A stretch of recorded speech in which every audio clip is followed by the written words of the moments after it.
Hello guys, and welcome to another one of my WWE Supercard videos. So in this video here, I'm gonna be playing a little bit here in the People's Champion, where I am on the Jack Swagger side. Swagger for the win, and I'm doing pretty decently. So before we dig too much into how I'm doing, 652 personal points, and I want to start by looking at the rewards, because that is the why am I doing this. Obviously I'm not expecting to to go up here and rake in the crazy survivor here, or this one. Would be awesome, but I've seen the kind of dedication people are putting into this, and I don't know how it's humanly possible to play as much as they are, but the top players are, and I'm just gonna leave it at that really. What I'm hoping to do is to rake in a single legendary, and you kind of do that between rank 12,550, no, between rank 19,551 and 28,000, so I'm pretty safe here, able to get the rock. And what I am doing right now is that I am scooping towards the next tier, which is horrible. Still get the rock, which is amazing, but you get a one-shot card, which is... how can they do that to people? Imagine winning and you get a one-shot card. I mean, seriously. So what that really means is that I would be happy just getting an epic, because epic is right now the best I have, and I could like fall way down to here, 58,150, to get that. So everything above that tier is good enough for me. I'm really hoping to be at least in the legendary tier here. Of course it would be super amazing to go above 7,000, so that, or below actually, so that I could get a reusable boost support card. 45 charisma points, pretty crazy pants. So if I could end up here, that would be insane, but I don't think I have the time really to do that. So if I can just, you know, like stay between these two here, that would be awesome, so that I could get my first legendary. And the reason why that would be so amazing is because I don't have any legendaries, and as you can see, I started playing this on December 9. What it means is that I can't get the login legendary for this month, and I find that really annoying. Nothing I can do about it. I can just be really happy they're giving away freebies, and I will be able to get Dean Ambrose. So I'm gonna be getting at least 2 epics this month, because I have one, and hopefully a legendary as well, meaning that I am pretty well started, I think, in the game for the first month. So yeah, that was just a little bit of chit chat talking before I jump into the game here. The way that I play this is that I do the +3. That is because the +1 is a waste of time. It's just way too easy, and it's not really worth the time. And the +5 means that I kind of lose every once in a while. I lose rarely in the +3, but I lose too much in the +5 for it to be interesting for me to play there. So I'm going in the +3 because it's a pretty consistent win where I get 2 or 3 picks. I get my 3 points, and it's easy grinding. I have decided to go with an ultra rare setup, not ultra rare plus, but ultra rare, because I found out what you're facing depends on your deck strength. So it's not like in what I played last week, where you get increasingly tough opponents. Here you can just go with a completely crappy deck filled with commons. You'll be facing other people with commons, and you can end up grabbing a survivor. So it's a pretty crazy setup when you look at it like that. So I kind of capped the screen here at the bottom, meaning that I'm just gonna fix that, guys, because the last thing I recorded was Warriors of Num Num, and that had a banner at the bottom, so I kinda wanted to make sure that wasn't just flooding the screen. So let's just fix that stuff like this and get rid of this one here. See if I can remove it like that. And so you should now be able to see my cards as well. So we have the entire iPhone mirrored, but Obviously everything is a little bit smaller, but that's really how it is when I record games with like with this direction on the screen. So power to the people, and I know just who to select. I normally lose the first one because I face an epic against an ultra rare, and I kind of like when I do that because then I know a lot of my opponent's power in terms of card value has been spent, meaning that I should be in the lead for the rest. Sometimes I do face decks that just have like 3 legendaries in them, meaning that it's just, you know, silly, but yeah, that's the nature of the game really. So let's go in here with Edge. Sometimes you're also just really not in luck, but yeah, it's a game. There's nothing to do about it. So of course when I talk about, I always go in and I win here and yada yada yada. I go in and I start by losing, but that's what you get when you go in and you start recording. Yeah, it is how it is. But the good thing coming here, not that I'm getting 0 points because that kind of blows, but this here, as you can see, I've been saving up some of my picks to pull a few cards. I actually made a 2-hour video of me pulling cards, hoping to get ultra rares, but what really happened was that I got nothing. So as you can see, I have 43 picks left here, and I'm at ultra rare. What I can do is I can hit here on the store, I can click yes, and then I can go on the home button, click play, and we go back into the game, click exhibition, and now I can edit my deck here. So this here is my exhibition deck, and the really cool thing is that I can now make a setup that is ultra rare plus. So what I'm trying to say is that you can farm your picks with really bad cards, and then you can go into another setup where you can use them. So I need a yellow arrow up kind of thing. Whoops, go away. Triple H. And Dean Ambrose, we are going to swap you for The Miz. And Kane here is going to be swapped for Edge, like that. And let's see, female wise, I think I can swap out Bray Bella here to okay, so I should really swap out Rose Mendes here, and then instead of having Nikki Bella, I should somebody with a right pointing. Oh, this is pretty good, right? The squares match up. Yeah, this is good. So I'm now at the ultra rare plus tier of gaming, and what that means is I can now go in and play against a random opponent, and when I get to pull cards, I will have the same amount of pulls as I had before. So even if I lose now, I'm going to be able to use the pulls that I earned while playing on a different tier. So you can actually farm during these periods of special gaming with all common decks if you want to, and then you can save up your picks and you can go into crazy pants mode, and then you can just pick more freely there. I mean, no guarantee to win, but it gives you a chance, a better chance at pulling the good things. So, toughness, charisma. Let's grab this one. Looks good to me. 2-1.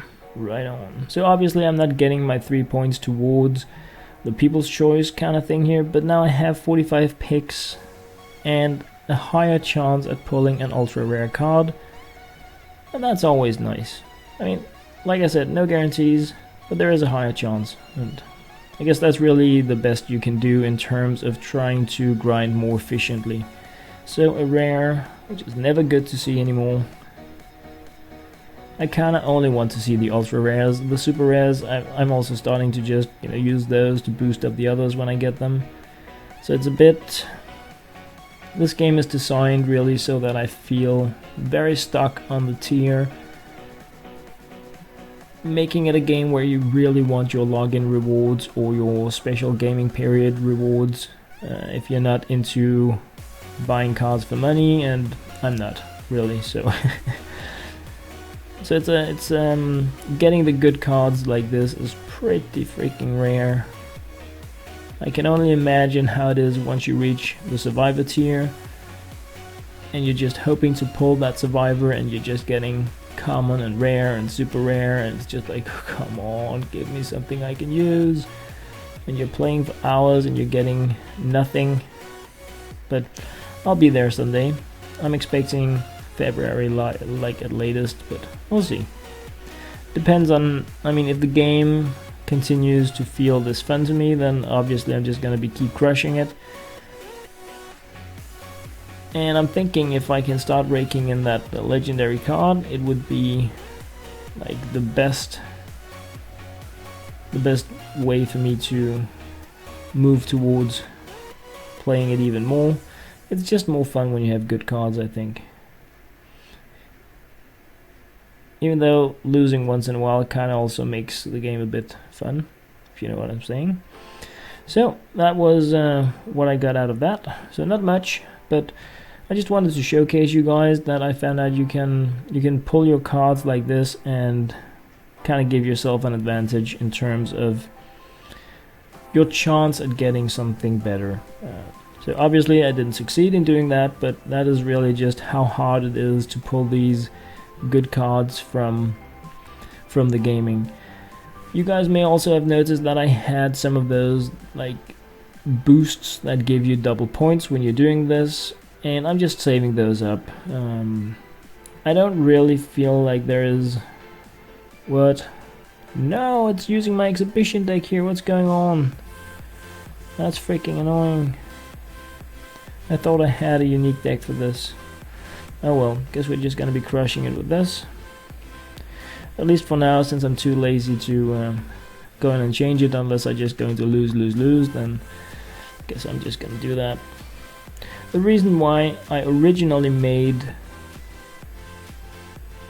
a different deck for this than what I was playing with in the exhibition was because I had my good characters in the King of the Ring, and I boosted them with the enchantments or the enhancements or whatever they're called, and I only had enough shots left to win the finale. So I didn't want to consume points by playing in the exhibition as well, so that I would be weaker in the actual King of the Ring and risk losing it because I had fewer points. So I figured I would be playing with different characters here just to prolong the time, the amount of battles that the enhancements would be in effect in.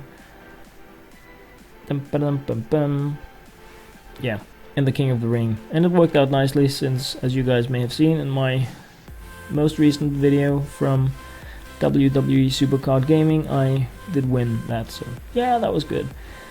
And I'm playing it again, hoping to just keep going that way, really. It's a very, very nice and casual way to rake in cards that have a chance at boosting the deck. It's not the same as landing a legendary from the People's Champion, but like if I could go with a new Nikki Bella or something, a ultra rare, I could really boost up my chances to start playing in another tier. So another title match, that's nice. Oh yes it is.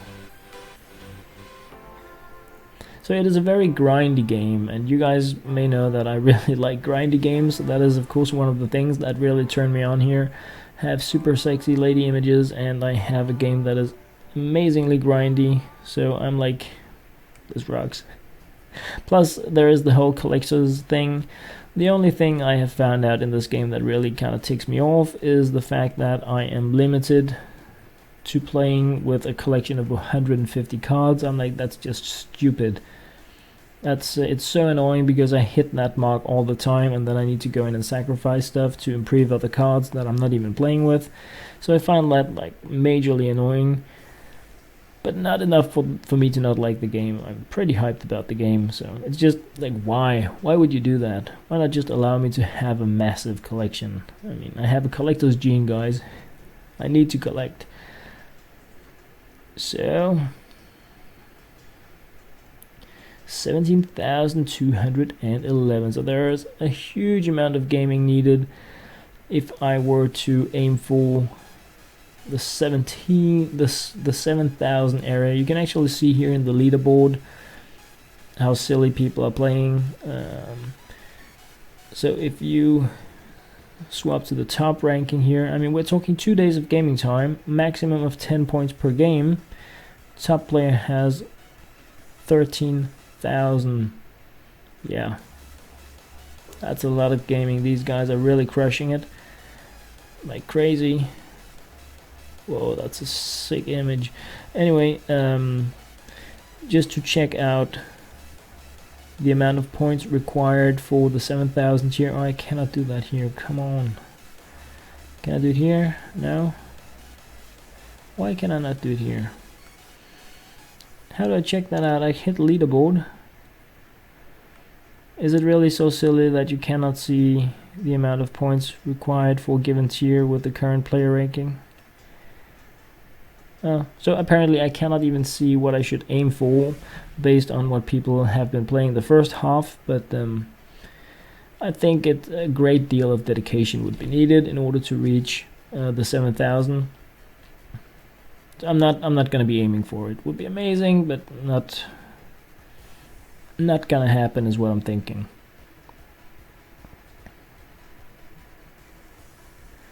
I'm starting to wonder if my character here is affected by the health and the King of the Ring, the stamina thing, that actually affects these characters out of the King of the Ring if you use them both places, because it looks as if my epic, my Stardust, is 1 point weaker than what he normally is.